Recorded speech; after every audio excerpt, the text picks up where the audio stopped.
Hi, good morning, good afternoon, whenever you're going to watch this. This is going to help you with your BP14 assignment. I promised this a while ago. Hope everyone's well. Strange times, I know. I'm going to do the best I can to go through this assignment with you, just to help you out as much as I can. So the assignment, a vehicle has been in an accident. You need to, it suffered major damage and decision has been taken to repair the panel. The reason for the decision to be taken to repair the panel is one, we sell labour hours, not parts, and also the panel may not be available. The panel may have issues with actually the repair methods that you don't have the tools for, so that the panel will be repaired and not replaced. So we'll go through the list on the front of the sheet, so on page 15. So we can identify the materials. We're going to talk about roughing out. We're going to talk about panel beating techniques. We're going to talk about shrinking techniques, dent removal, body filling operations, metal finishing, sanding techniques, preparation, surface preparation, and the method to check the panel is accurate. I'm looking down because I'm reading off a list as we go. We'll talk through those and then we'll talk through the outcomes. So, identification material. What is it? What are we working with? Is it steel? Is it aluminium?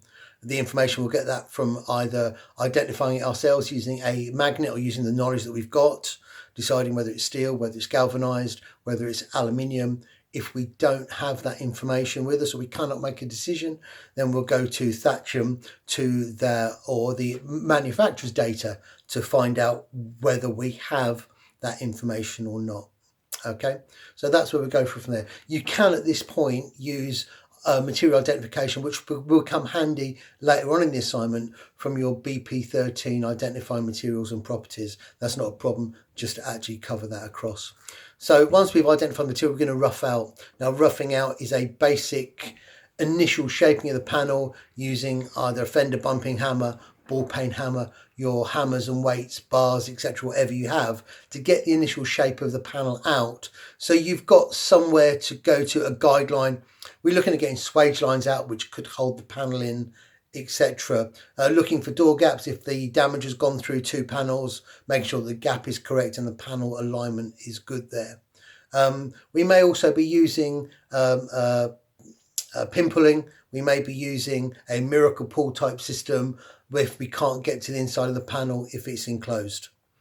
We'll also be talking in this assignment about panel beating techniques. Now here we're just going back to our level 2 to our direct and indirect hammering, where we were hammering off the dolly, on the dolly, either using a hammer and a dolly or a bumping file and dolly. For me, the bumping file and dolly is the way to go, because at this point it shrinks the panel as well as beating the dent out. It's my preferred tool over a panel hammer itself, especially because most of the panels that we'll be repairing will be filling. If I was metal finishing, I may think slightly differently, but the majority of panels, certainly nowadays, will have some majority of filler in them, which isn't a problem.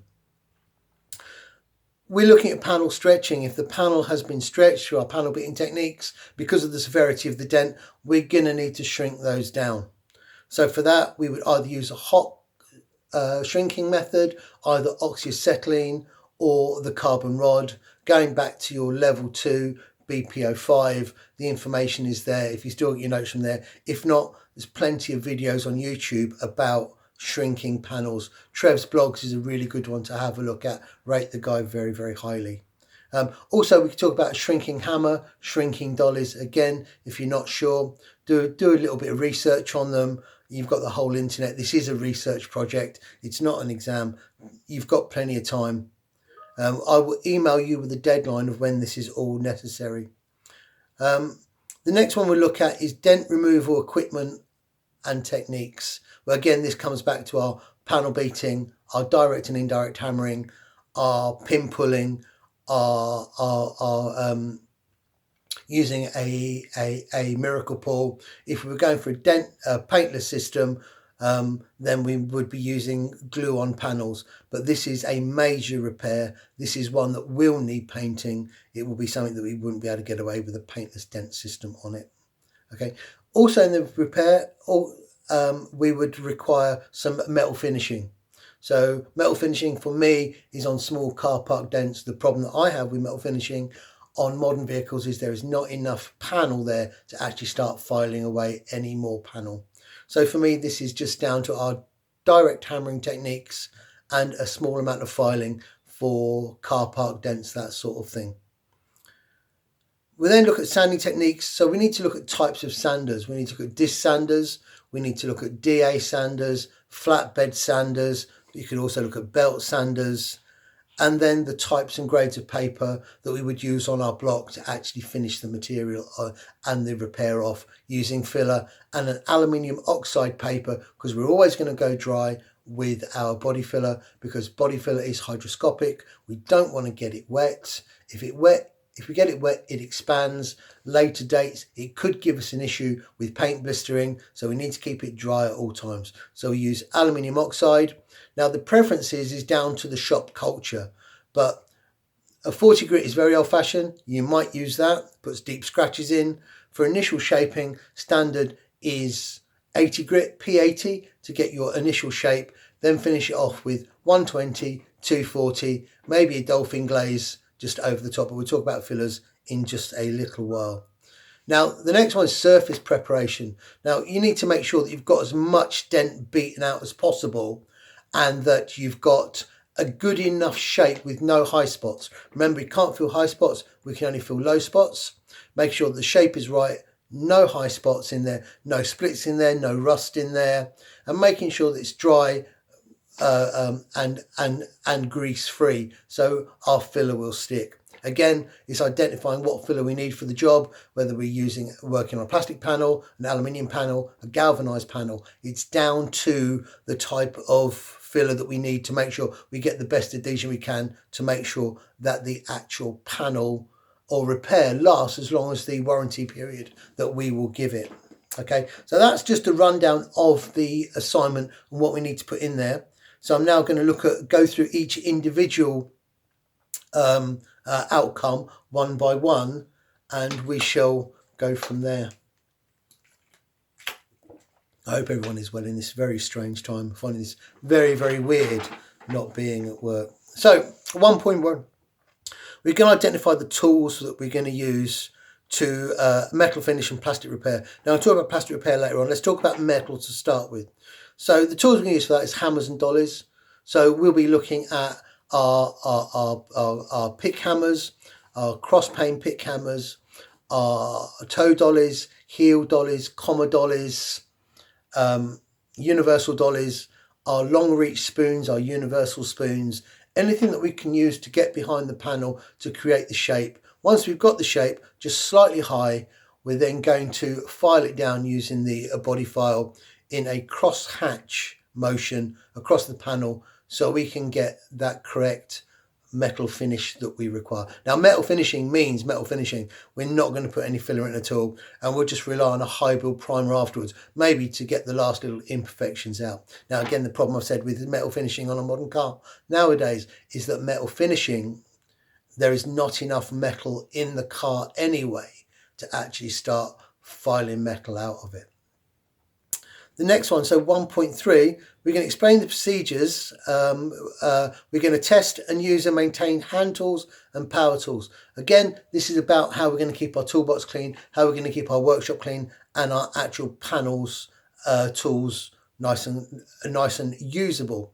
So for our air tools, they're going to need to be oiled every once in a while due to the water in the air lines that could cause corrosion inside the tool.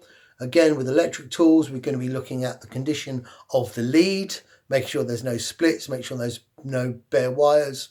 With our hammers and dollies, we're going to make sure that the dirt and wax perhaps build up that is on them from the inside of the panel are cleaned as much as possible. If we are metal finishing, we need to make sure that these panel hammers and dollies are a mirror finish, because any marks on them will be transferred onto the panel.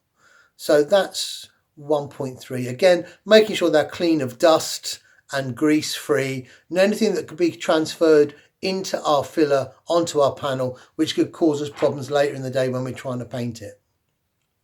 The next one, 2.1.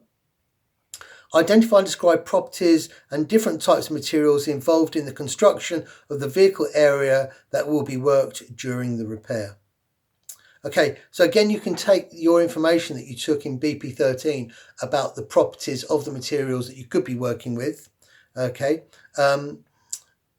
remember, it could be aluminium, it could be steel, it could be galvanized steel.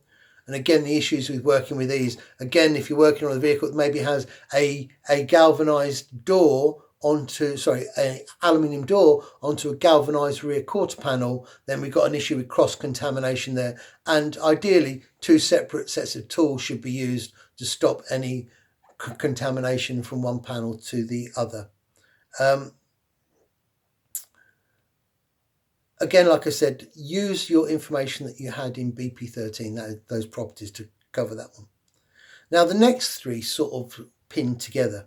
So 2.2 is explain the types and selection of filler materials and their preparation and application. Where we're on about the type, again, it's down to the materials that we are working with, whether it's aluminium, plastic, etc. We need to know the depth of the dent that we are trying to fill. Do we need a deep fill filler? Do we need just a fine filler? Again, do we need strength in it? So we're going to have to put some fiberglass filler in. If it's a plastic panel or a fiberglass panel, there's a crack in it. What we need to remember is that statement that we said in BPO5 was filler has no structural rigidity.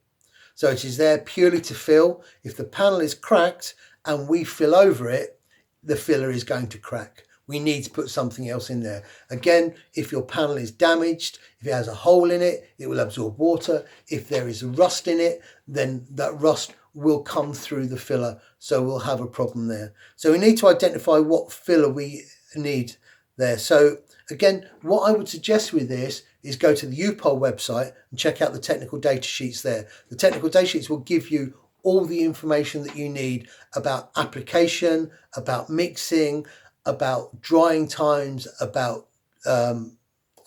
abrasives, and then look at the different types of filler. So your deep fill fillers, your fiberglass fillers, your finishing fillers, your dolphin glaze, what we would use just prior to priming. Again, this will cover 2.2, 2.3, which is identify the properties and safe use of fillers. Again, it'll all be in the data sheet, and explain the mixing and applying. Again, the applying will be on some sort of onion board or some sort of steel board, not cardboard, because of the absorbency of it, and perhaps the silicone that's put into cardboard to stop them becoming damaged when they get damp. Also, using your filler cards, 2 filler cards, for my preference, one to mix, so you mix with the short edge, and then the second one to apply with the wide edge. Again, you can put into your assignment about if there is a tricky shape, there is nothing wrong with cutting a filler spreader down to match the shape that you need. Also, cleanliness comes in at this point, that your filler card and your filler board should be clean, and any filler or old filler on it, if you do not clean it up, will cause you tram lines and contamination in your new filler. Again, one of my favourites, again, when you're working with filler, is you always put the lid back on once you're done. Again, to stop any contamination of the filler tin. So 2.5, identify and explain different types and grades of abrasives. So we're working with aluminium oxide because it's a dry filler system. We don't want a wet flat filler. So the grades would be starting with initial shape of P40, and then maybe going to a 120, and then finishing off with a dolphin glaze and finishing off with a 240. But this comes with the culture of the workshop. All workshops work slightly different. They have a different idea of where the panel beater finishes and the painter starts. If you're working in a workshop where you are the panel beater painter, well, you decide all the way through to get the best results. What we don't want at the end of the day is deep scratches in our filler where the paint could actually sink into the filler over time and give it 2 weeks, a month, whatever, the customer comes back and you can see filler scratches under the paint. So we need to be looking at that. Okay, 3.3, identify factors determining the use of specific preparation and repair methods. Again, is it aluminium? Is it galvanized? Is it plastic? Etc, etc. Again, all stuff that you'll find on the data sheet. Again, making sure you don't have a cross contamination, making sure that our filler is the correct shape, that there is no pinholes in it, and to make sure that if you are passing it on to a painter, that they will be happy to take that repair on. 3.4, the implications of working with mild steel, high strength steel and aluminium alloys. Again, this comes back to what we were saying earlier. Take the information of the properties that you put in your BP13 assignment and put it into here. That will cover the outcomes, no problem there at all. Next one, 3.5, is explain the implications associated with hot and cold shrinking. So we need to look at, firstly, the safety point of view, fire with a hot shrink system and fumes with a hot shrink system. The cold shrink system tends to be just for very slightly stretched areas, more pinning down than anything. But maybe have a look at that, YouTube it, do a bit of research on that. 3.6, explain how heat can be assisted to reform panels and the effect it has. Again, if we go back to the Toyota handout that I gave you about overheating panels and not getting high strength steel too hot because it loses its structural rigidity, it changes the character of the steel, so the crumple zones won't work properly. Where we may use heat, not only in hot shrinking, but if we have got a major repair on a chassis leg and it's creased and we need to try and pull it out, the chassis leg is down for repair, not replace. So therefore, we will need to try and get a little bit of heat in there to actually try and reform that panel. So the implications would be, don't put too much heat into it because it will change the structure of the steel. So therefore, the steel won't react correctly when it is in a accident and the crumple zones won't work. Okay, 3.6. No, we've done that. Sorry, 3.6. 3.9. Explain how to repair the vehicle to avoid contamination.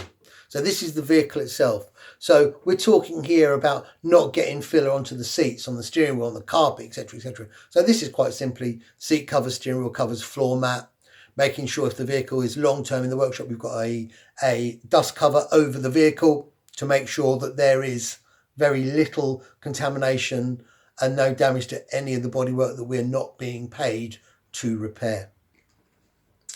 3.10 and 3.11 are two that can be put together.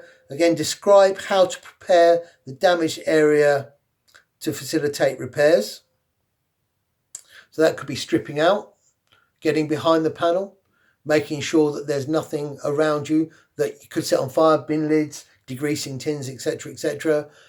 Just making sure that when we get to the repair that we can get good access without damaging or burning anything, especially if we're using a hot shrinking system.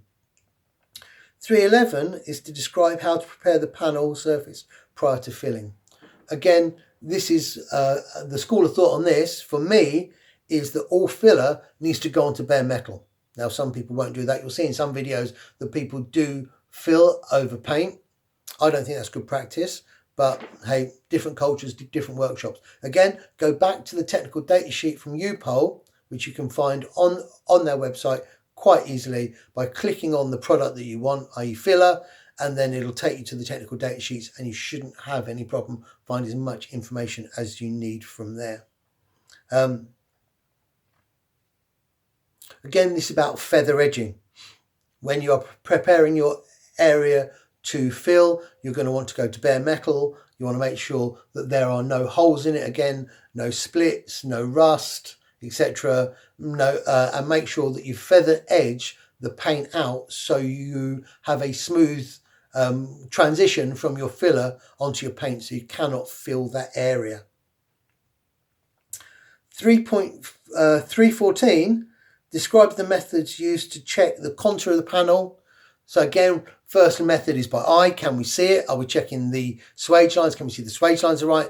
Can we see that the gaps are correct? Again, once visually it looks all right, we've got to feel it. So with our hand, we're feeling the transition between the panel painted panel, the undamaged part of the panel, onto the fillered part of the panel where the damage was. Is there a good shape there? Is it the correct shape? Does it feel right? What we can also use at this point, and remember we spoke about this in BP05, was the contour gauge, something that I've never used, but I can see its use. This is like a pin gauge type thing. Check it out on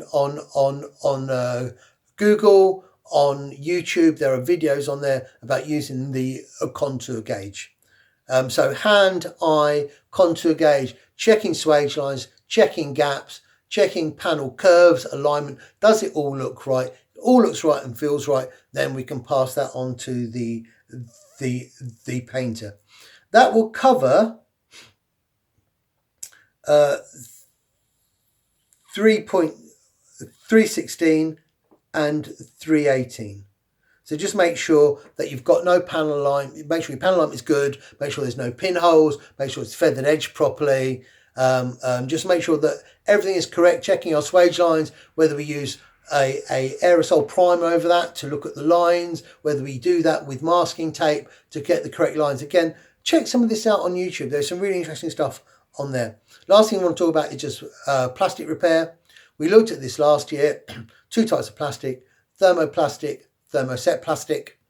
Different repair methods of both. The thermoplastic, we can use a heat system. Again, lots of information about repairing plastics on YouTube. Hot stapling, hot air soldering, lots and lots of stuff on there. Have a look at it. And then we've got our thermoset plastic, again, which says it's set. So we are going to need some sort of adhesive for that, whether that's fiberglass or a 2-pack adhesive, again, for repair on that. Again, we've got to be careful with working with plastic that we don't get it all feathery. So really we're looking at maximum grade, the coarsest grade about 180, 240. We don't want 80 grit or 40 grit. And we've got to make sure any plastic repairs that we do, if it's a painted plastic, again, the paint is removed, so we are working directly with the plastic. I hope this helped. If you need any more help, email me. You know my email address. I hope you're all staying safe. I hope to see you all soon. I hope this doesn't end where we've just disappeared. Keep in touch as much as you can. This assignment ideally will need to be in, well, I'll put that in the email when we need that in. I'll get Mick to text you all. So hope you're well. Hope this has helped. Thanks a lot. I'll see you soon.